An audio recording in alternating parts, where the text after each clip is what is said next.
dynamic CQB. Dynamic is usually referencing faster, more demanding CQB, where usually it's mainly because we have a timer on us. Okay, so we have something that we need to get into the building quicker. We have more at stake than usual. This could be a hostage scenario. This could be a bomb defusal. This could be a HVT who is known to be on the move, etc. So this is where we would employ dynamic CQB. Now, you would just quickly decide whether you're Team 1 or Team 2. Alright, Team 1 will be moving first, Team 2 will be covering. This will make more sense as we get involved. So, Point 1 would move up. We'll go. And he would check the lock on the door. As we can see, it's open in this scenario. So we're simply just going to open the door Waiting when for everyone's Alpha. ready. He has the second man on his side. Alright, ready to cover him as soon as that door pops Alpha, open. go. Oh, there's 2 doors. Affirmative. There we go. That's some backrooms type stuff. Anyway, as we can see, there are 2 doors now. Second team is already in position to cover, so first team will be entering first. Alright. He is simply just going to cross over. Alright.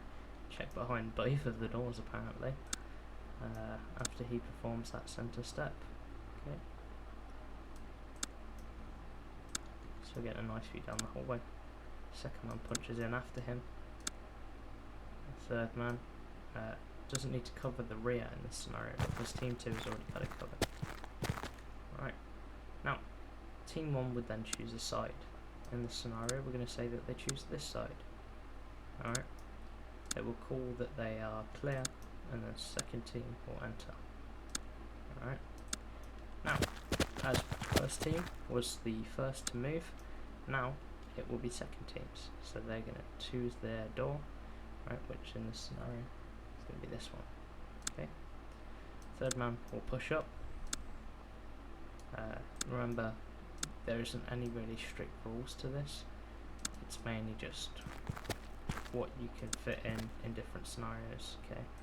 So like we said, we need to be fast. We're going to call for our breacher. Right, it's just going to come over Affirmative. here. If we need Setting cover, charge. like we said, we're covering that breacher. If the breacher needs cover, just simply move Ready up, to burn. provide support, etc.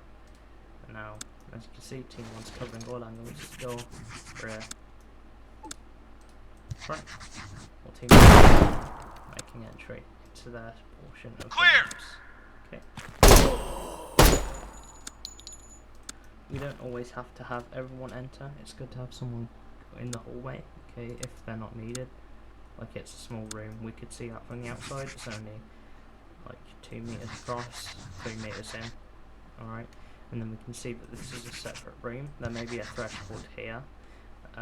So in this scenario, we would have kept someone outside the room. Now, Team 1's ready to make entry into their part. So what will happen is once they're set on the door, Affirmative. Team 2 is covering.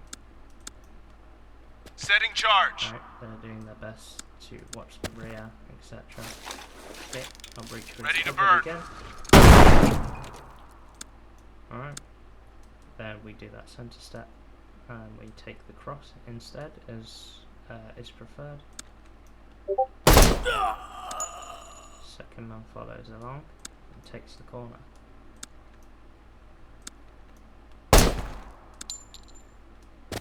And then, like before, we don't need 2 people in there. Okay, so first team will make sure to call their clear to give second team the green light to go ahead and start advancing. Alright. What would happen in this scenario is where we have 2 opposing thresholds, is we're going to roll it like I taught you. Okay, that was a little bit slow. Try and keep in pace with each other.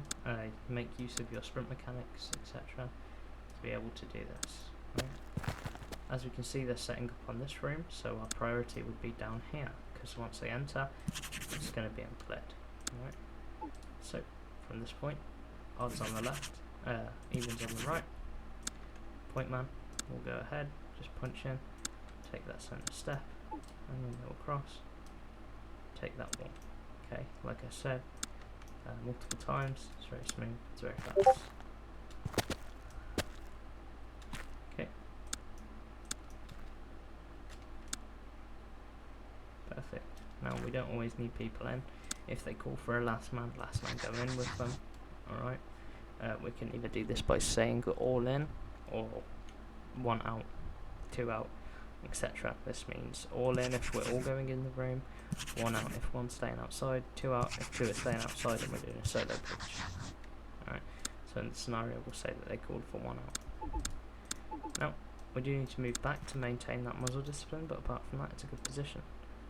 So, what will happen is team 2 will give the clear. Okay, and in this scenario again, we're going to be rolling it, so we keep eyes on the main door. And since they already have that rear covered, we are good to keep eyes on the door. Then we get up to a position where we can effectively hold these doors here. So we're holding that first door, we're also holding that second, and then finally we're holding that rear. Okay, now we can confirm we've set, just do whatever. Remember, it doesn't have to be perfect communication. There's always going to be issues. That's just because of the nature of what we're doing and the speed that we're doing it in. Okay.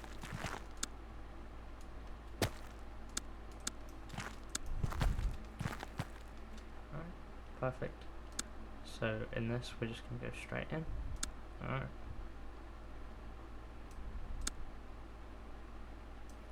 We don't need to stun to step if we're each going after each other. Okay, so take the center step, take the cross.